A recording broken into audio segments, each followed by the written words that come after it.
5 მილიარდი ლარი არის ის თანხა, რაც მხოლოდ ჩვენი გამოძიებებით ქართული ოცნების ჩინოვნიკებმა კორუფციული სახელმწიფო შესყიდვების გზით მიიღეს. 650 მილიონი საქართველოს ბიუჯეტიდან ბიძინა ივანიშვილთან დაკავშირებული თათეშვილების კომპანიისთვის გამოიყო. სამშენებლო კომპანია, რომელიც 2019 წლიდან დღემდე აბასთუმანში პრაქტიკულად მშენებლობების მონოპოლიას ფლობს, საერთაშორისო გამჭვირვალობას საქართველოს სიის სათავეში მოექცა.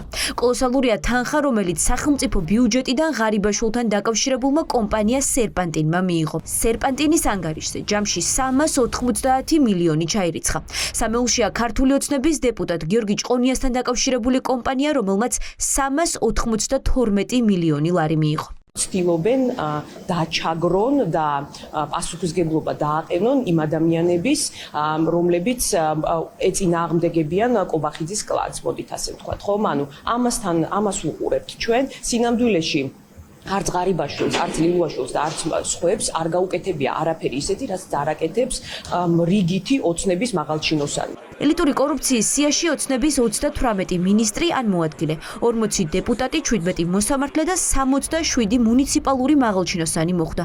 კორუფციის მკვლევარები ფიქრობენ, რომ თუ ქართული ოცნება კორუფციას რეალურად ებრძვის, გამოსაძიებელი აქვს მინიმუმ 250 ხმაურიანი საქმე, რომელიც ბოლო წლებში მათ გამოავლინეს. ეს ჩამონათვალი არის მხოლოდ აისბერგის მწვერვალი. სინამდვილეში კორუფცია, სისტემურ კორუფციას და ელიტურ კორუფციას გაცილებით მასშტაბური სახე ჰქონდა და აქვს და დღევანდელი პროკურატურა და დღევანდელი საგამოძიებო უწყებები ყველა ამ სხვა შემთხვევაზე თვალს ხუჭავენ დღესაც. ბიუჯეტიდან მოპარული დიდი ფული, გადამალული მილიონები და ეგრეთ წოდებული ატკატების სქემა საერთაშორისო გამჭვირვალობამ ბოლო წლებში სუსის ანტიკორუფციულ სააგენტოს გამოსაძიებლად 250 საქმე გადაუგზავნა. ირკვევა, რომ განსაკუთრებით მძიმე მდგომარეობაა რეგიონებში, სადაც ეგრეთ წოდებული ფეოდალები ბიუჯეტის ხარჯზე საკუთარ ოჯახებს და სანათესაოს ამდიდრებენ. ახთანგადელი არის კლასიკური მოდელი ასეთი ადგილობრივი ფეოდალის, ეს სენაკის მერია 2021 წელს აირჩიეს და წარმოგიდგენთ 4 წლის მანძილზე ადამიანმა სახელმწიფო შესყიდვებიდან 32 მილიონი ლარი მისცა საკუთარი ბიზნეს კომპანიას, რომელიც აგებს გზებს. ვიქტორ ჯაფარიძეზე ძალიან ბევრი კვლევა გამოგვიქვეყნებია, აზორ ბოლქვაძეზე, რომელიც მაღალმთიან აჭარაში პრაქტიკულად არის შეუცვლელი პერსონა ქართული ოცნებისთვის და არა მარტო ქართული ოცნებისთვის, ნაციონალური მოძრაობიდან მოყვება. კითხვები არსებობს ოცნების მოქმედი წევრების მიმართ. ერთ-ერთია სოფლის მეურნეობის მინისტრი, რომელსაც ინტერესები ჰესების ბიზნესში აქვს. ირკვევა, რომ დავით სონღულაშვილის ოჯახის წევრებზე და ქართული ოცნების კიდევ რამდენიმე წევრზე ჯამში 29 ლიცენზიაა გაცემული, რითიც პრობლემური მშენებლობები გამარტივდა. ადამიანები, რომლებიც არის ბიზნა ივანიშვილის ბიზნეს პარტნიორები, მაგალითად ოთარ თათეშვილი, რომლისგანაც იყიდა აბასთუმნის რეზიდენცია, მაგალითად გიორგი ჭყონია, რომელიც არის ქართული ოცნების მოქმედი დეპუტატი და მსგავსია მინისტრი სონღულაშვილი და ასე შემდეგ.